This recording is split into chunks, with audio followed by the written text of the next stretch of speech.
Binge or Bin from Independent TV, giving you the lowdown on which TV shows are binge-worthy and which ones are bin-worthy. This week, for our Christmas special, we'll be discussing the new episode of family comedy Ghosts and the BBC's big New Year drama, The Tourist. We also dug into the second season of Emily in Paris, as well as BBC's new drama, A Very British Scandal. And we'll introduce you to some festive gems we think you should seek out. Hey, Jacob. Oh, hey Annabel, how you doing? Good, thanks. Merry Christmas. Oh, Merry Christmas to you as well. So, let's talk TV. What have you been watching? So, I've been watching the Ghosts Christmas special. It's one of the most fun family sitcoms that have been on a long while, which basically follows a young couple who move into a Button mansion, a country home in Surrey, and one of them has an accident and realises that the house is haunted by ghosts who at different points in time have died in the mansion. And Alison, played by Charlotte Ritchie, can speak to them whilst her husband cannot. You could like stay for tonight. Yeah? Just one night. Or two. Oh, that would be... Thank you. Yeah, well, I'm Alison, by the way. Sorry, this is Mike. Nicholas. Of course it is. So the show is created by the team behind Horrible Histories and Yonderland, which includes Matthew Bainton, Martha Ho Douglas and Simon Farnaby. And they're all in the show as well. But my favourite is Lottie Adefope, firstly, who you will know from Shrill and from This Time with Alan Partridge as the broadcaster Ruth Duggan. But Martha Ho Douglas, who also writes a lot of the episodes, is my standout by far. And in this Christmas special, she is centre stage because her mum is in this show for the first time. She's played by Jennifer Saunders. So finally, you get the sense that there are a lot of really famous people out there who like the show and probably want to be a part of it. And this Christmas special is the 20th episode overall of the series. There was a Christmas special last year. Didn't love that one, but I've got to say this one much improved and just a lot funnier. Feels very festive and it's good for all the families. Is it the kind of thing where you have to have watched Ghosts before, or can you dive right in? I think once you know that premise where there is a character who can speak to these ghosts and other people cannot, you can kind of probably pick up anywhere. So is Ghost Christmas Special a binge or a bin? It's a big old festive binge. I mean, what sort of moron believes in ghosts? You are a ghost. Well, yeah, but, before I became one, you wouldn't have caught me believing in this sort of nonsense. So Annabel, this week you've been watching the return of Emily in Paris.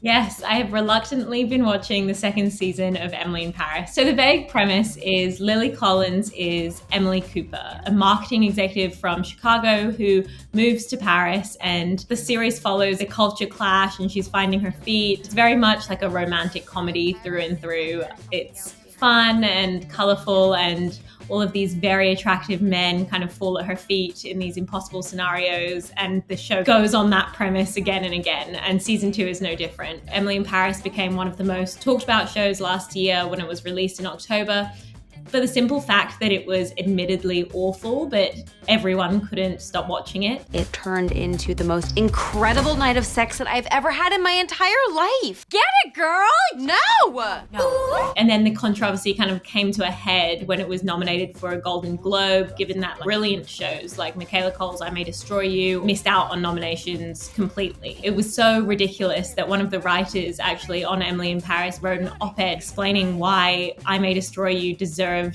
to get a nomination far more than Emily in Paris. So the show's creator, Darren Star, returns for second series as the showrunner, and Star is a Hollywood veteran, really. He was the creator of HBO's Sex and the City. He also did Beverly Hills 90210 and Melrose Place. And so the themes of Emily in Paris are very much in his wheelhouse, but I feel like Emily in Paris definitely lacks the depth and the nuance of his other shows, like the original Sex and the City. As a whole, the storylines are kind of predictable, and that can be a good or bad thing depending on how much you're in the mood for comfort TV. I won't lie, the show is really beautifully shot. It's very colorful, and it's very much an antidote to the grey British weather that we're having. For that kind of escapism, maybe that's a pull for the series. Emily in Paris, for you, is it a binge or a bin?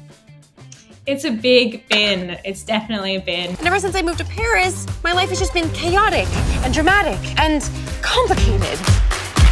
Oh, Emily, you're getting more French by the day. I've been watching The Tourist, which is the BBC's big New Year TV show, which is going to transport viewers from their sofas right into the Australian outback. And the show's been created by Harry and Jack Williams, who BBC fans will know as names on the credits when they watch Missing. But yeah, this one is a cat and mouse show starring Jamie Dornan's character, who is out of nowhere hunted down by an unknown driver in a huge truck.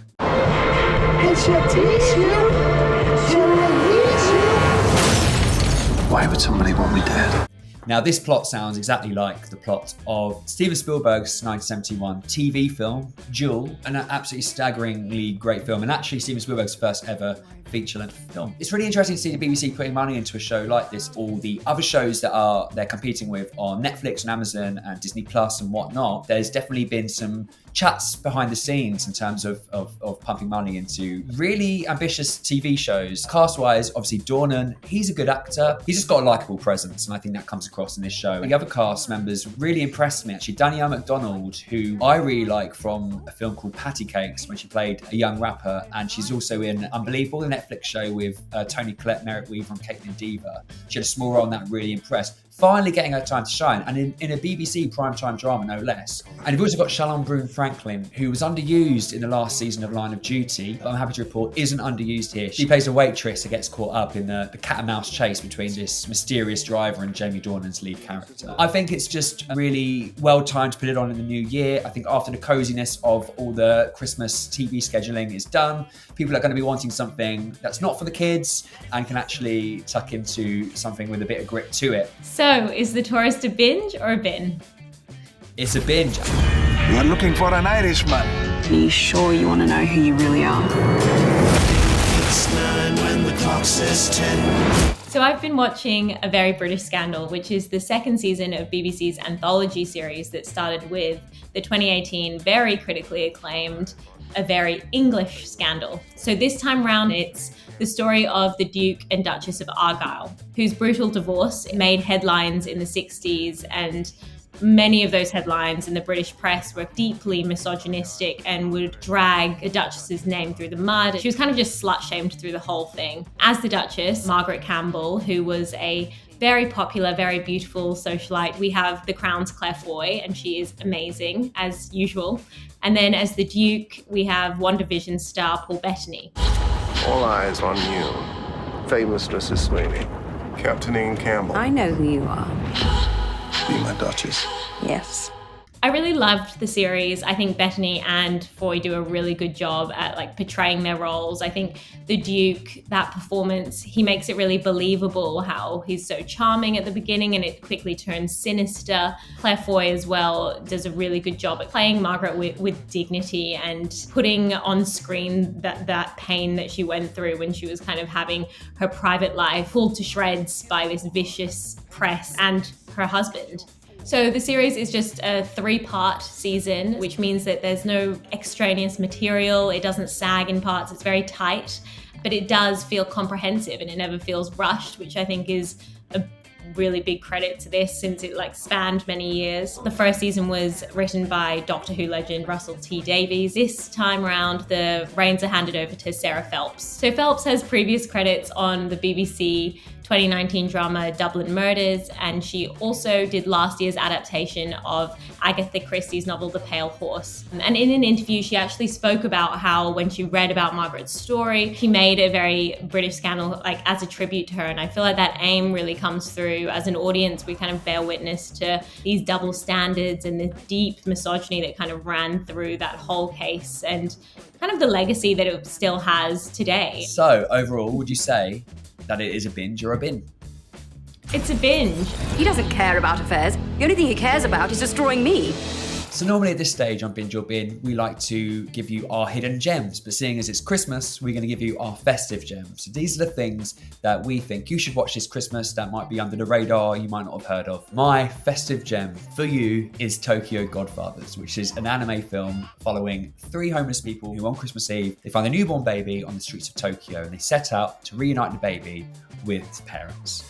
Now, the plot might sound similar to you if you're a fan of 40s Hollywood cinema, because it is kind of lifted from the plot of John Ford's 3 Godfathers. It's fair to say that this is a cult hit, and it's from the director Satoshi Kon, who actually sadly he died in 2010. This film was released in 2003, and his other films include Perfect Blue and Millennium Actress. But Tokyo Godfathers is an annual treat for anime fans. I know a lot of people who go to cinema screenings to watch this film on the big screen, but really excitingly, it's been added to Netflix. This is a real unconventionally heartwarming Christmas watch, and I think it definitely stands out from all the other stuff you probably watch year in, year out, like the Love Actually, The Holiday. So I definitely recommend putting Tokyo Godfathers on this Christmas.